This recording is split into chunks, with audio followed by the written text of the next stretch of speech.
Hi, I'm Michelle Paganini, designer for Paganunu, and passionate about upcycling. What we're going to cover today is how to add a cuff to a man's dress shirt to make it have a more feminine look. So we'll end up with a 3/4 sleeves and a cuff like the garment that I have on right now. I'm passionate about upcycling because it's good for the planet. You know, about 80% of what goes to any thrift store ends up in the landfill. And so we as sewers have an opportunity to make a difference by using those materials over again.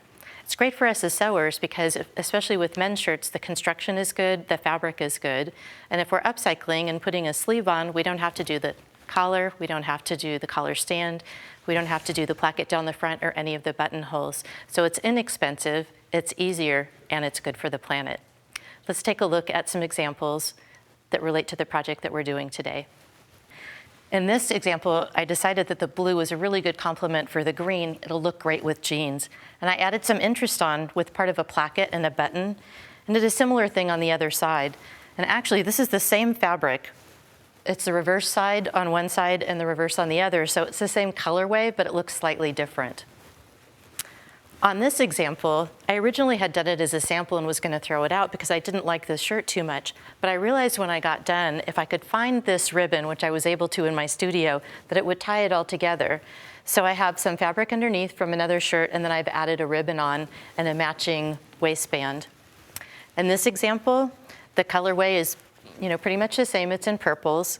And I added the same shirt color on, just a little bit of it for interest. So we have purple, purple stripe, and another stripe just for fun. The example that we're going to work on today is this one. And you can see with most men's shirts, even if it fits us women across the shoulder and the bust, the sleeves are usually a little bit too long. So you can roll it up. But the easiest way to make a man's shirt look feminine is to cut off part of the sleeve and make it a 3/4 sleeve. And that's what we're going to look at. So let's look at how to get started with doing that. You can see that I've already cut part of the sleeve off here. And I want to show you exactly how I did that. I use the same technique. It doesn't matter what size the shirt is. I actually take the sleeve and I lay it out flat. And I cut it off right at the top of the placket for the sleeve, just straight across. And so I haven't done it on this one. I've done it on this one already. And then I'm ready for the 3/4 sleeve. And you can see that you could do a really wide band, like on this one, or a smaller band.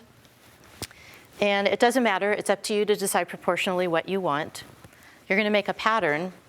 And the way that you're going to make a pattern is take a regular sheet of printing paper, fold it in half, slip it underneath, line up the end, and then mark on the other side where it ends. So you now have something that you can attach on. You're going to take it out and you're actually going to make a pattern out of it by using a ruler, making a line straight across, and depending on how wide you want it, the other way. And then you're going to add on a seam allowance like I've done with this one. And if you slip it under here, you can see that there's a 1/2 inch seam allowance on each of the sides. So once you've got your pattern, you're ready to choose the fabric that you want, if you haven't already, for what you're going to do the cuff for. This is an interesting shirt. The blue is actually sort of a purple blue, and I had a lot of trouble finding a match for it. So I decided instead of a contrasting cuff, which is what I often do, I was going to do something harmonious. And I found this lovely linen shirt that's very much the same color, celery green, and I decided that that's what I want to use for this one for the cuff. So I harvested the material from here. And what you're going to do with your pattern is you're going to fold it out, and even though it doesn't say anything on the other side, actually you're going to cut it first with paper scissors. And what you're going to end up with is exactly the pattern cut out, and then you're going to cut it. Now, I have fold on this in 2 places. The pattern, we slipped it under and there was a fold on this side. We open it up, and then when we go to cut it, there's actually going to be a fold on the other side, so that we have 1/2 of a cuff right here. It's fitting just 1/2 of it. So when you take the pins off and you open it up, I have a fold right here. And when I open it up, I have a whole cuff, and I'm going to fold it over, and that gives me the completed cuff length. So it's your choice whether or not to interface. In this case, I chose to interface it. Simply because it's a linen, it'll wrinkle a lot. The rest of the shirt isn't linen, and I thought it would be a little bit nicer. This is a crisp fabric, and this is a soft fabric. So with interfacing, then you're going to actually sew it and make it a tube to put on here. So let's go to the sewing machine and make this into a tube. We're going to use a 1/2 inch seam allowance.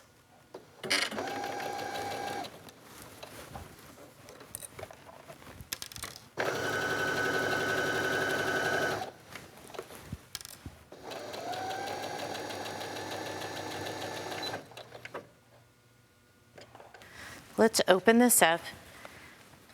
We can press it as sewn first to set the seam,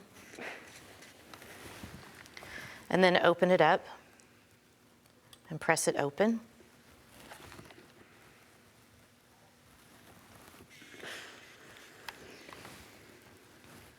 And at that point, we're ready to fold it over. It might seem counterintuitive. Most things we do inside out. In this case, we're actually going to fold it and put it right side out on the garment. So I've made sure that it's open. The seam is open all the way through, lined it up. I'm going to line that seam up with the seam that's on the shirt itself. And I'm going to slip it over the end of the shirt. So I've got right side to right side, raw edge to raw edge. And I'm going to pin it in place. You may find that with your pattern that it's actually a bit larger or it's a bit smaller than what you did with your pattern. Kind of depends. If I interfaced it, it might have shrunk a little bit. Usually you can ease that extra in and it's not a problem. If it turns out that it's a little bit too big or small, you can always rip open that seam that we just did and re-sew it.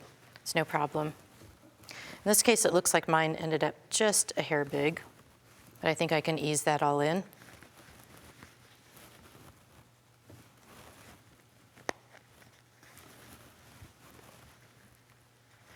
Okay, so what's going to happen is we're going to sew this with a 1/2 inch seam, and then we're going to turn it inside out and flip it down. So let's go to the machine and get the cuff on there. So again, a 1/2 inch seam.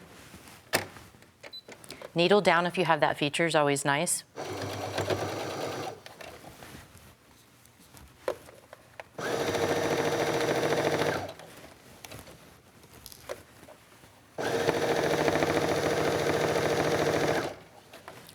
And part of what I do for easing is I'm actually tugging a little bit, not pulling it so that it's going to break the needle, but I'm tugging a little bit on it just to hold both pieces of fabric taut so that there's not a lot of shifting.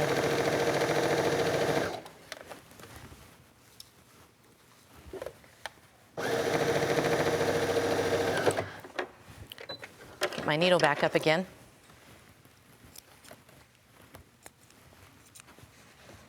Okay, thread's clipped. And let's see what we've got. Turn it down just to make sure there aren't any rough spots. Looking pretty good.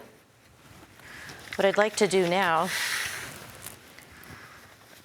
is actually press it, again, as sewn to set the seam.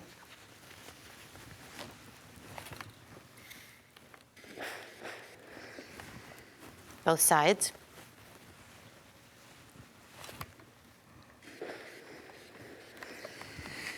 And then to work on it, I'm going to turn it inside out.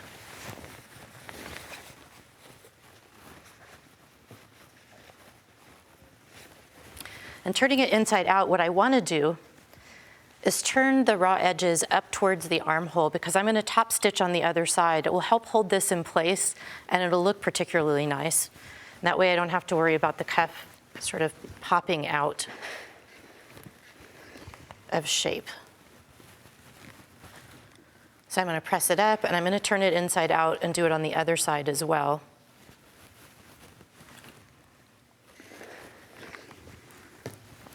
Now right side out. And one more press. And this is actually a good time to talk about the kind of thread that you're going to use. You know, a design feature can be contrasting thread.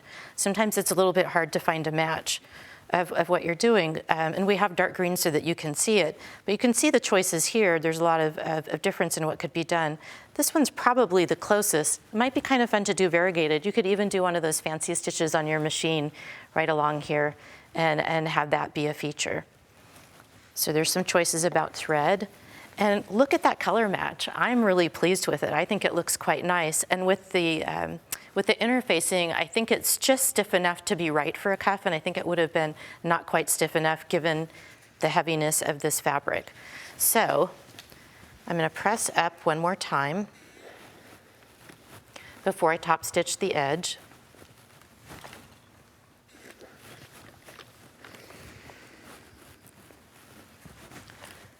Last bit. Okay, so it's nicely pressed, looking really good. And as I said, I want to hold down this raw edge. So what I'm going to do is I'm going to top stitch just a little bit away from the edge. I've got a 1/2 inch seam allowance in there, so that gives me maybe a 1/4 inch if I want to do it, or a little bit less. So let's go top stitch.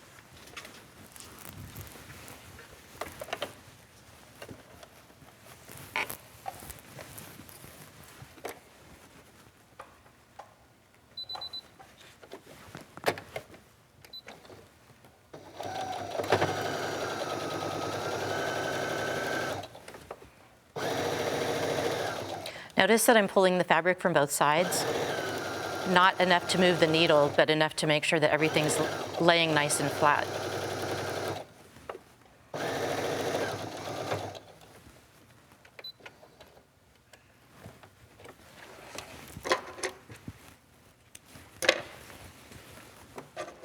All right, done with the top stitching. And you can see that actually isn't bad just like it is, because I already have blue on here, but it just nicely holds it down. And if you want to finish off the edge, you can go in and pink it. Also, if you want to add a little extra detail after you're done, you can add on some buttons like I've done on some of the other ones. One big button, a few little buttons, or even this is from another project. I really like the color combination. It's pretty close to the other one. I could just make a little stripe down here, and I would have done that before I sewed this on, right after I put the interfacing on and top stitched it. That's how easy it is to turn a man's dress shirt into a more feminine look with a 3/4 sleeve by adding a cuff.